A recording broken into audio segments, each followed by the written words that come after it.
Hello, you knaves. Welcome to Shakespeare Academy. As a graduate from one of the best academic institutions in the world, I only spend my time in the most august company. Recently, one of my learned companions asked a question about Romeo and Juliet. When I pressed my scholarly fellows for more information, I was privy to this interesting discussion. Although I can't quite compete at this standard, here is my little contribution to this fascinating intellectual debate. It is Act 4, Scene 3 in Romeo and Juliet. Juliet has been abandoned by her father, her mother, and her closest companion, the nurse, who has just advised her that she should forget about Romeo and instead marry the Count Paris. Desperate to avoid a bad marriage, and haven't we all had some close calls like that, she goes to Friar Lawrence for help. I'll to the friar to know his remedy. If all else fail, myself have power to die. For Juliet, there are only two options, the friar's remedy and death. His remedy is a sleeping potion which will fool everyone into thinking that she is actually dead. In giving Juliet the sleeping potion, he very closely links it with death. He says, "Then it is likely thou wilt undertake a thing like death, to chide away this shame that copest with death himself to scape from it. And if thou darest, I'll give thee remedy." Shakespeare's comedy A Midsummer Night's Dream was written around about the same time as Romeo and Juliet, and it is also preoccupied with sleep and potions. The ambivalence between a potion as a medicine or a poison reflects the ambivalence in Romeo and Juliet between tragedy and comedy, and also desire and death. Here in Romeo and Juliet, the sleeping potion is associated with dreams, just as sleep and dreams and potions were associated in A Midsummer Night's Dream. This suggests there might be a possible happy ending for our two lovers, Romeo and Juliet, just as there was a happy ending for the lovers in A Midsummer Night's Dream, although there was a tragic ending in Pyramus and Thisbe, made comic by the mechanical's inept performance. Even before Juliet has entered the play, her appearance is associated with poison.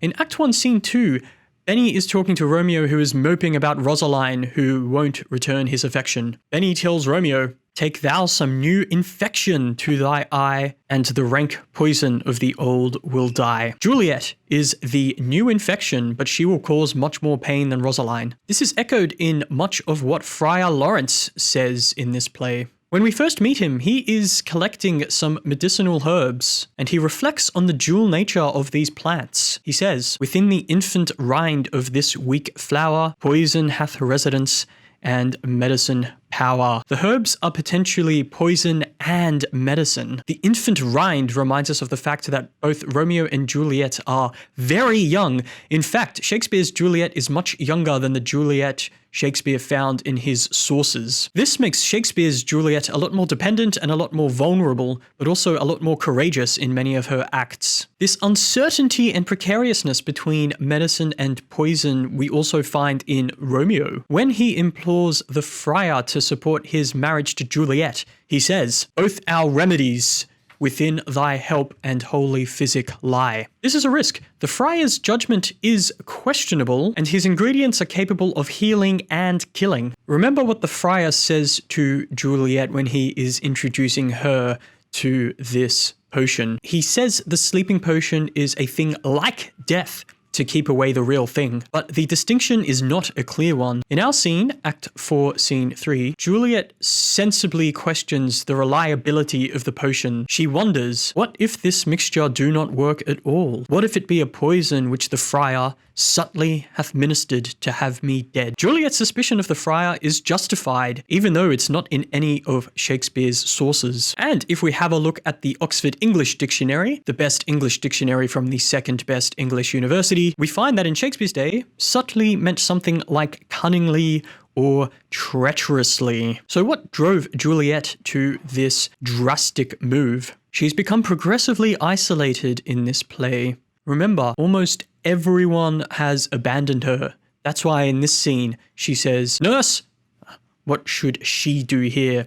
My dismal scene I needs must act alone." Juliet's artificial sleep has become something like a private theatre show. But we find, as in A Midsummer Night's Dream, that the sleep and the idea of sleep bring forth visions and nightmares. Alack, alack, is it not like that I, so early waking, What with loathsome smells and shrieks like mandrakes torn out of the earth, that living mortals, hearing them, run mad? And then later, she says, "Oh, look, methinks I see my cousin's ghost." Juliet is terrified about the uncertain state she is about to enter, her fake sleep. This thought leads her to mandrakes, quasi-human plants thought to be both poisonous and medicinal. Popular thought at the time was that mandrakes, which resemble men in their roots, would scream when pulled out of the ground, causing madness or death to anyone who heard them. Juliet's speech ends with a disruption of the usual iambic pentameter, showing her increased agitation. At the end of the play, we learn that Juliet's sleeping potion and her fake death